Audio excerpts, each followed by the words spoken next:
रूठने, छूटने और टूटने के साथ सभी राजनीतिक दलों में सीटों के समीकरण पर निगाहें जमी हुई हैं, क्योंकि जो छोड़ कर आया है वो सपना भी साथ लाया है। उसके सपने में श्री कृष्ण आते हो या ना आते हो, लेकिन सत्ता में बने रहने का सुख ही सपना हो जाता है।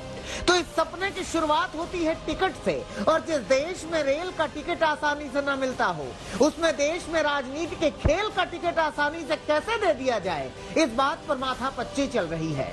बीजेपी वाले उत्तर प्रदेश में 300 लोगों को टिकट देने के मसले पर दिल्ली में मंथन कर रहे थे।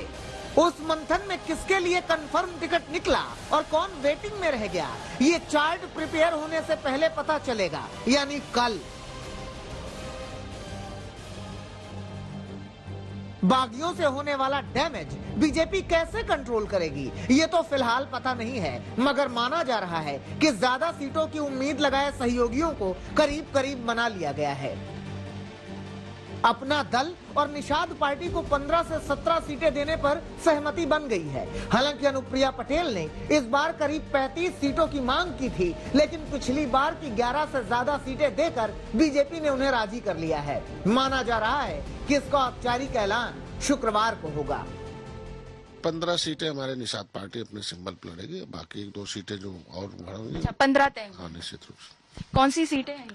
हर जिले में एक सीट है, रणनीति का विषय है। हर लगभग हमारे जो तैयार जिले हैं उसमें हर जिले में एक सीट मेरी है, उसमें एक सीट पर हमारी संबल भोजन भरी थाली लड़ेंगे। हमारे लोग भारतीय जनता पार्टी को जिताएंगे और उनके लोग हमारी निषाद पार्टी को जिताएंगे। आप संतुष्ट हैं इस फॉर्मूले? निश्चित रूप से। हमने जो फार्मूला दिया, और कोई ऐसा फार्मूला दिया ही नहीं था कि उन्हें दिक्कत हो देने में और उन्हें हमें लेने में कोई दिक्कत हो। लेकिन कांग्रेस में कल का इंतजार नहीं हुआ। उत्तर प्रदेश चुनाव की कमान अपने हाथ में थामे हुए कांग्रेस महासचिव प्रियंका गांधी ने आज कांग्रेस की 125 सीटों पर लड़ने वाले प्रत्याशियों के नाम का ऐलान कर दिया। इन 125 सीटों में 50 सीटें महिलाओं को दी गई हैं। 125 प्रत्याशियों की सूची है, जिसमें से 50 महिलाएं हैं। इस सूची में 40% महिलाएं हैं और 40% युवा भी हैं। हमें आशा है कि इनके जरिए हम एक नई उम्मीद और एक नई तरह की राजनीति प्रदेश में उभार पाएंगे। कांग्रेस की पहली सूची में आशा वर्कर से लेकर समाज सेवी और पत्रकार शामिल हैं। कांग्रेस की ओर से उन्नाव रेप पीड़िता की मां को टिकट दिया गया है। सहारनपुर से आशा वर्कर पूनम पांडे को टिकट दिया गया है और सीएए के खिलाफ आंदोलन करने वाली सदफ जाफर को टिकट दिया गया है।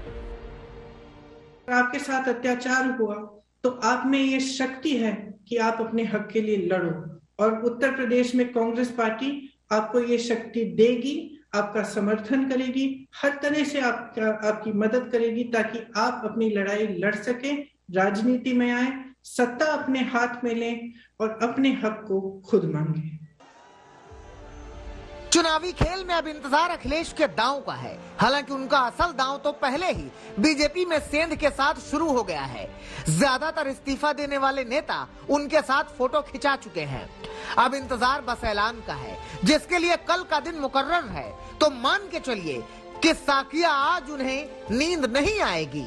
सुना है उनकी महफिल में रत जगा है। दिल्ली से हिमांशु मिश्रा और लखनऊ से कुमार अभिषेक के साथ आज तक ब्यूरो।